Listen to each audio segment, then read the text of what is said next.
Dawn had dreams of becoming a big-time reporter. At night, she searched for the story that could be her big break. By day, she hawked papers at the newsstand.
Jeff's Hardware closed down about a year ago. The effects of the foul harvest stretched wide. When there are no crops in the field, tractors don't need fixing.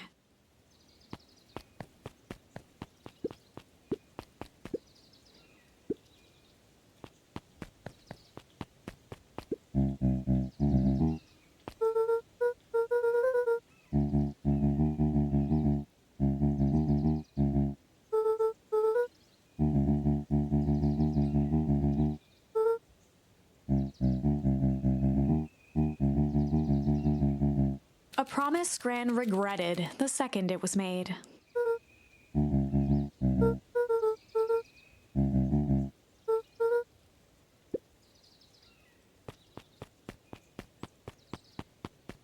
The phone booth was brand new, part of Perennial Harvest's Beacon Pines Reborn initiative. It didn't see much use.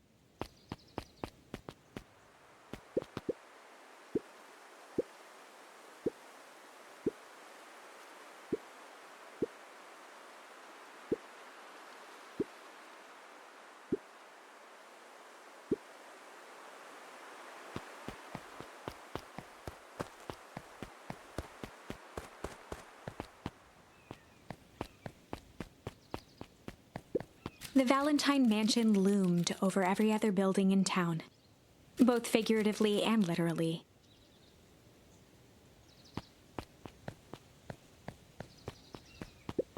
After the foul harvest destroyed their wealth and reputation, the Valentines shuttered off their estate from the rest of town.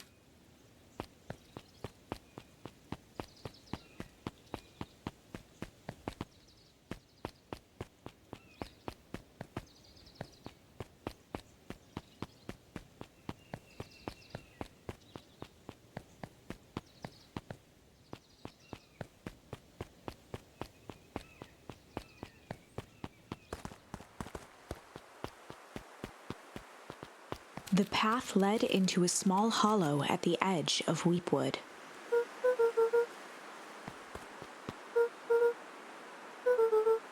The fence thrummed with a gentle electric buzz. Luca often asked himself what Rollo would do, so that he could rule out that option.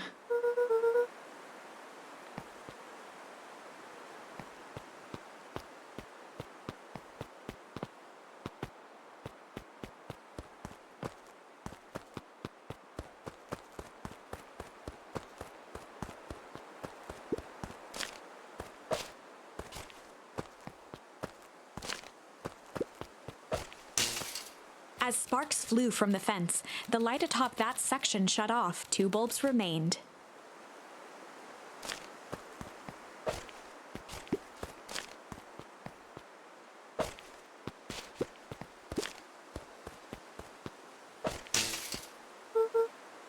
One more to go.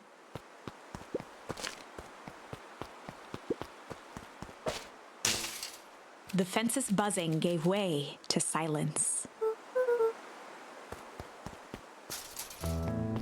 Every kid in town knew the old Valentine fertilizer building.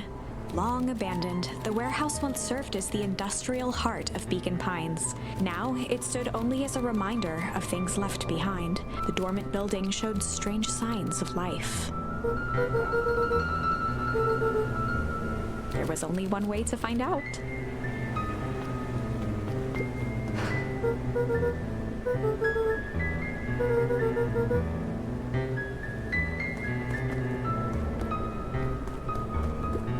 The hose emitted a subtle sound.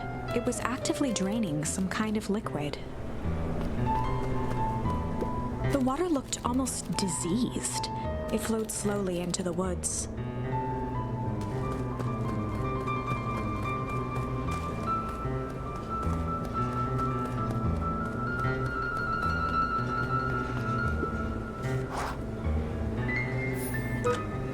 Luca thought he heard faint sounds coming from the other side of the door. He pressed his ear against the cold metal to hear better. The sound of footsteps grew louder.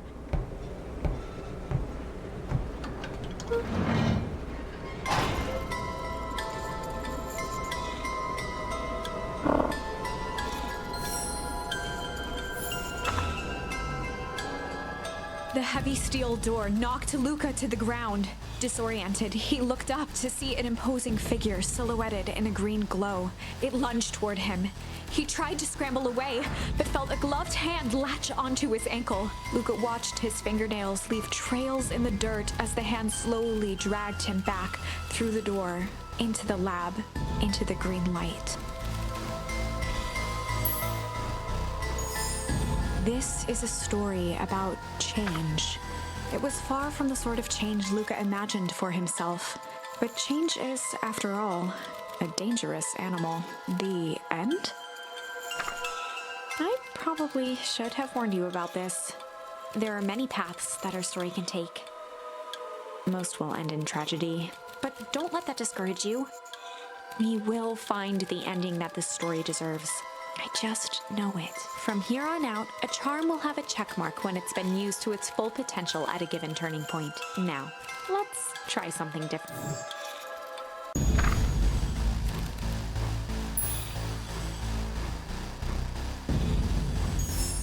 This is a story about change. It was far from the sort of change Luca imagined for himself. But change is, after all, a dangerous... The end? I probably should have... There are many paths. Most will end in tragedy. But we will find the ending that this story deserves. From here on out, a charm will have a check mark when it... Now, let's...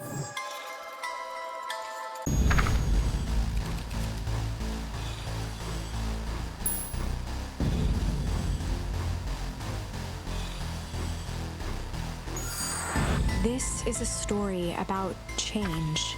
It was far from the sort of change Luca... But change is, after all, the... I probably should have warned you. There are many paths that our story can take. Most will end in tragedy. But don't let... We will find the ending that this story deserves. I just know it. From here on out, a charm will have a check mark when it... Now, let's try something different.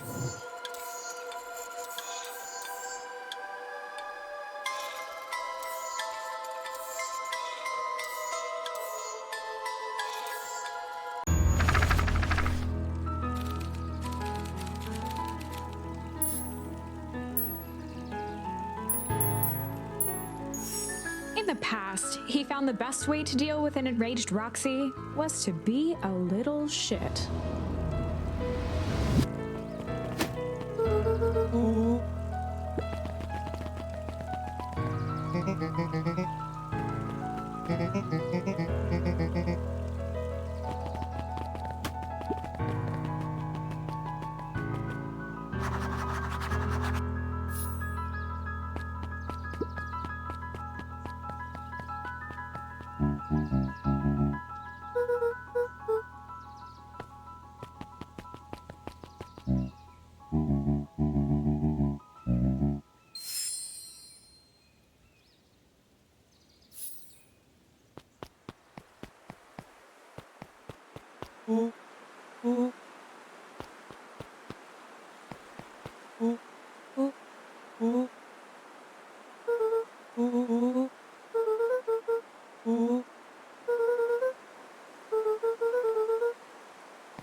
As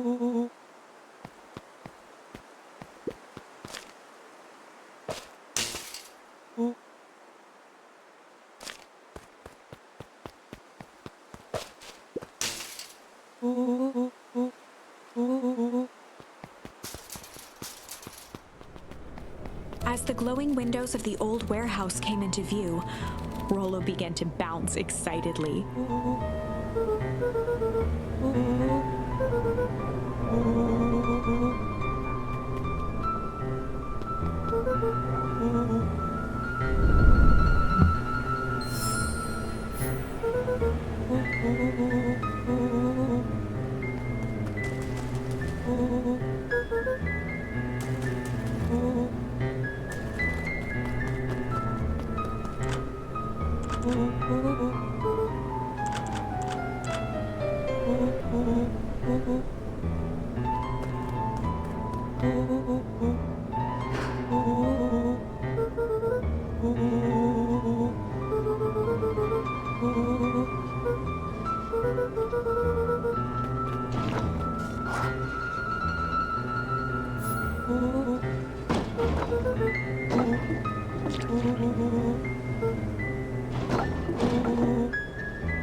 The boy sat petrified under the weight of the bag.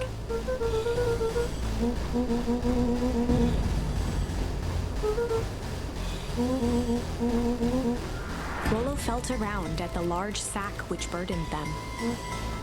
He snapped off a tag from just within a small zipper opening in the bag. Rollo held the badge up to a faint shaft of light within the dumpster.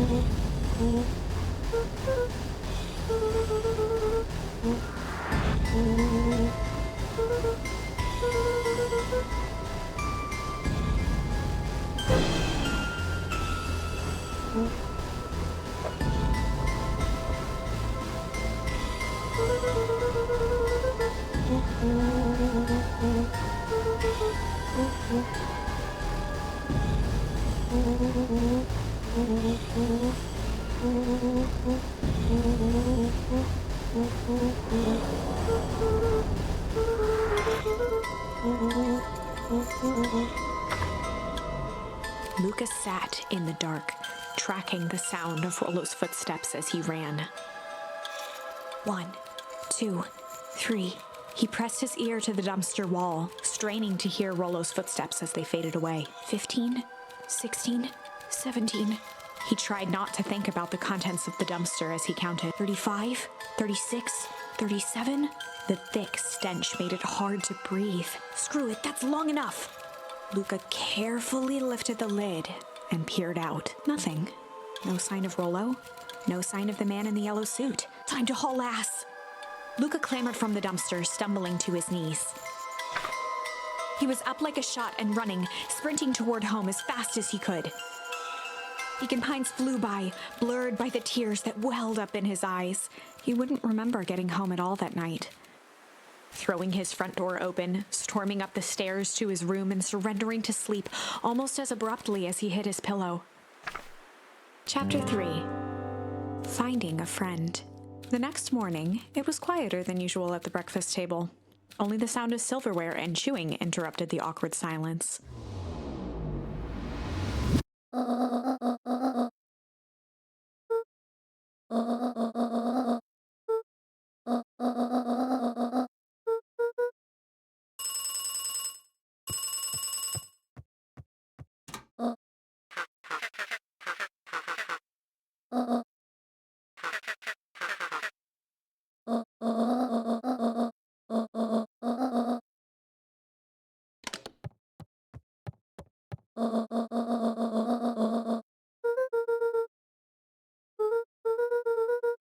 Gran's brow furrowed. She let out a long sigh.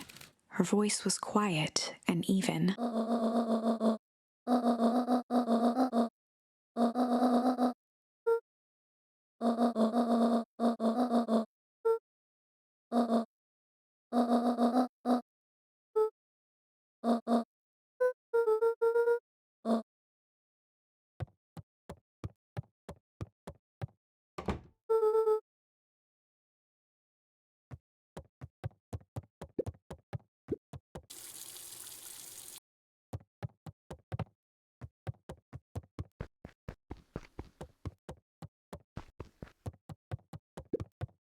A pair of dull scissors, a broken can opener, a mostly empty bottle of glue, and some loose string.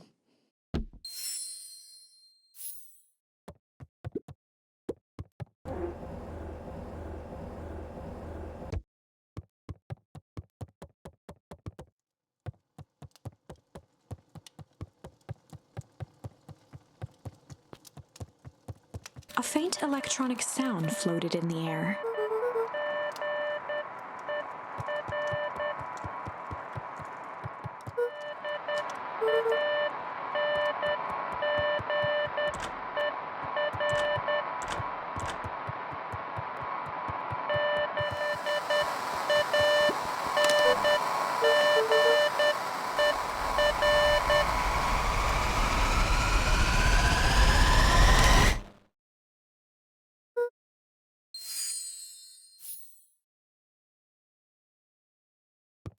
Luca glanced at the now silent walkie-talkie. He wasn't sure what to think.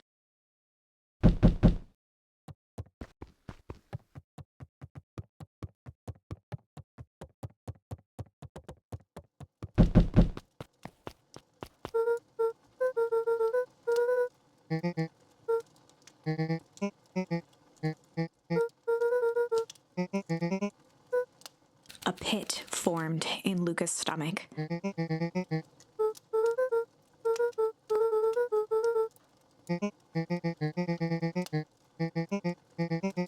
Luca's mouth felt dry.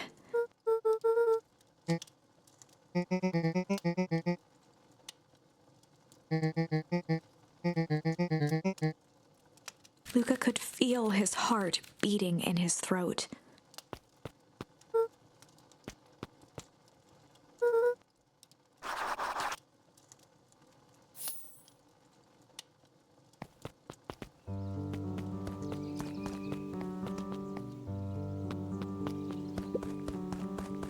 For a town that saw a few visitors,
Kato volunteered at the library during the summers. He wasn't very social, so he'd dedicate each summer to becoming an expert in a single subject, making him a reliable source of very particular knowledge. If you were to ask Kato something he didn't know, he'd escape into the dusty old bookshelves and return with just the right thing. Kato was lost in his reading. Luca crooked his neck to see the title, Introduction to Melitology.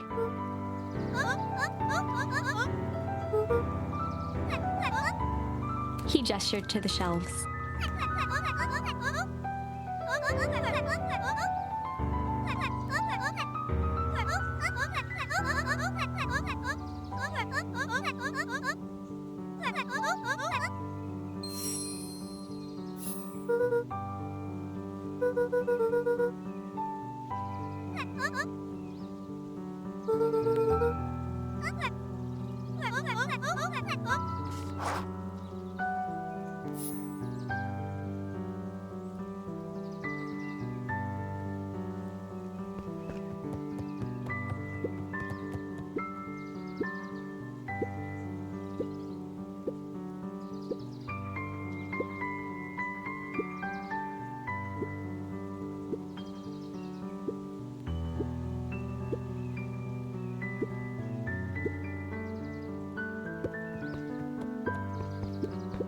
Mycological phosphorescence.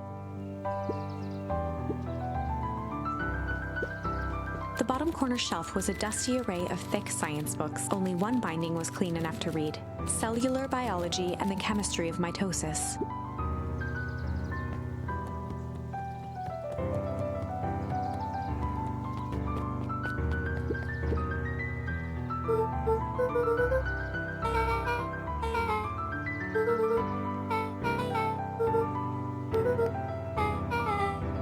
Beck's family moved often, giving her little time to establish any real connections. She would tell you she prefers it that way.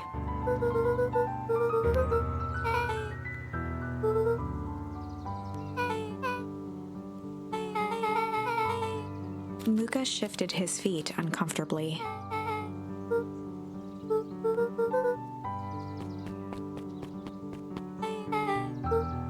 Beck pulled a coin from her pocket.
Luca felt a chill as he approached Beck. Her eyes were locked on the strange green liquid. The nearby grass was coated in a fine layer of frost.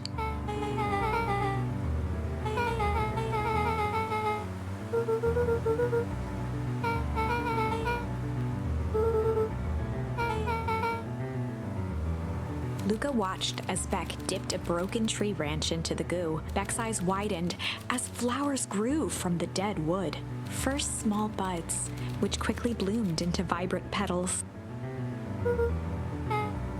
As quickly as they had grown, the flowers began to shrivel and turn gray. Beck dropped the stick with a grunt of disgust.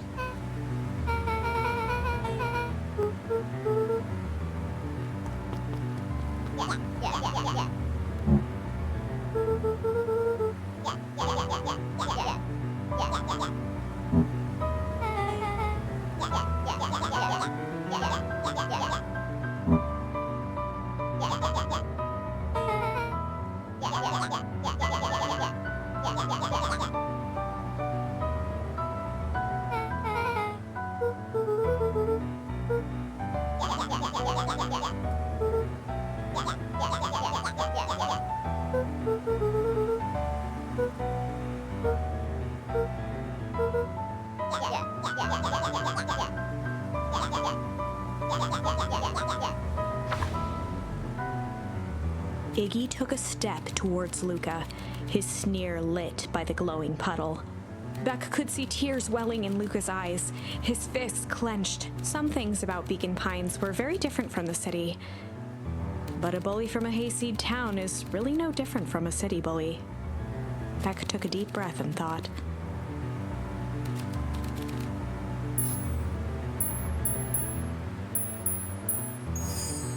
Well, time to bust out the tickles.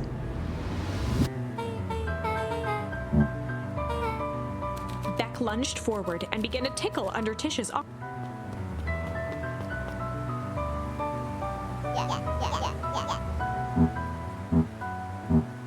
Tears began to form in Tish's eyes as she Beck redoubled her efforts until Tish finally had had enough.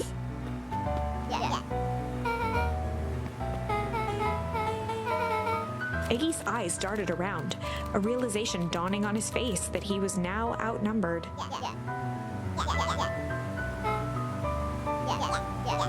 Iggy kicked at the puddle before making his escape.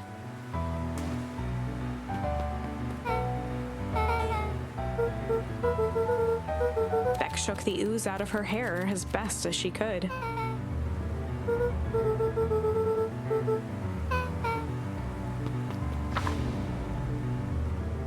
Chapter 4. The Best Policy. Luca paused for a moment, catching his breath.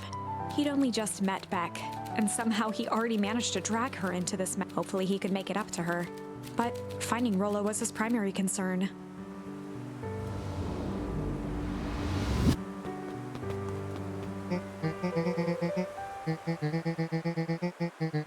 Roxy and Fitz looked drained. It was clear they'd spent all day searching.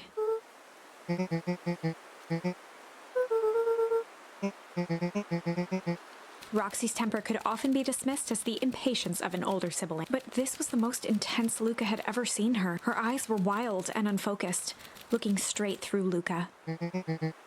In a torrent of rambled words and tears, Luca broke down.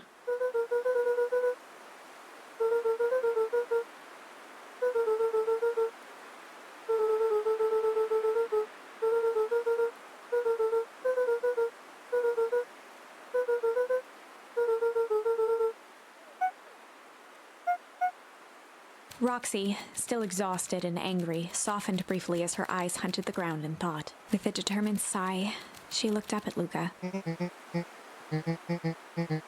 Roxy drew herself up.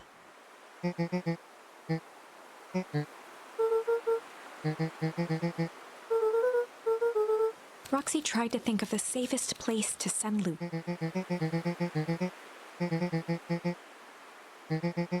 Luca wiped his cheeks and gave a quick nod.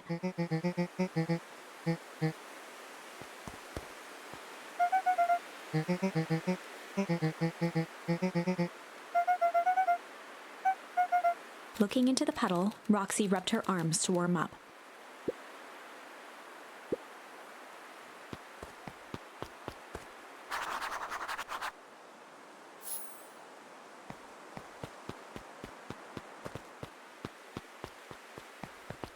Mr. Nuncreed jumped with a start.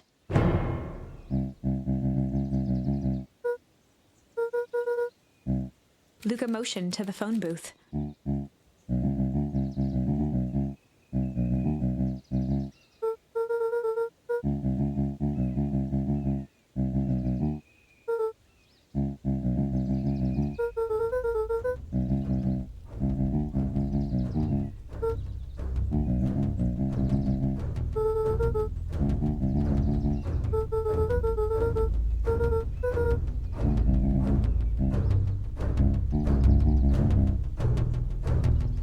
Mr. Nuncreed gently placed one of his substantial hands on Luca's shoulder.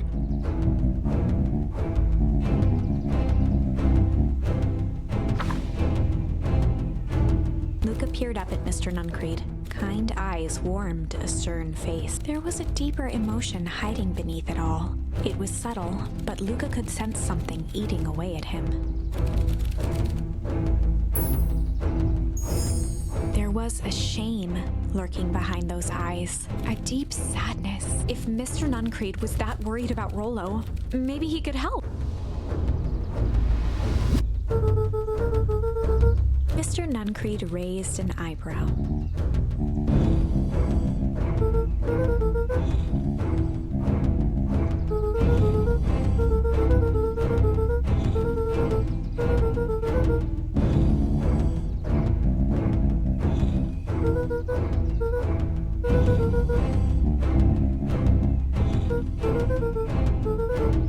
Mr. Nuncreed's shoulders slumped. A deep sigh bellowed from his... Luca attempted to take a step back, but Nuncreed's hand...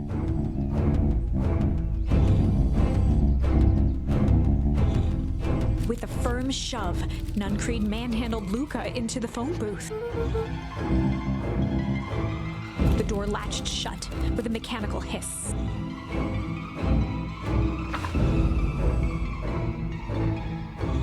As Luca pounded the glass, the floor dropped from under his feet. The inside of the phone booth was now a loose capsule plummeting at gravity's whim. Luca winced and pressed his hands to the walls. As he braced for impact, the capsule hurried to a surprisingly smooth stop. He felt a cold rush of air and opened his eyes with hesitance. Two large figures in hazmat suits occluded his view. Luca heard the deep, resigned voice of Mr. Nuncreed over an he knows too much. The end. Wait. No, this isn't the end. I know there's still much more. Somehow this went wrong. Okay, let's try something else.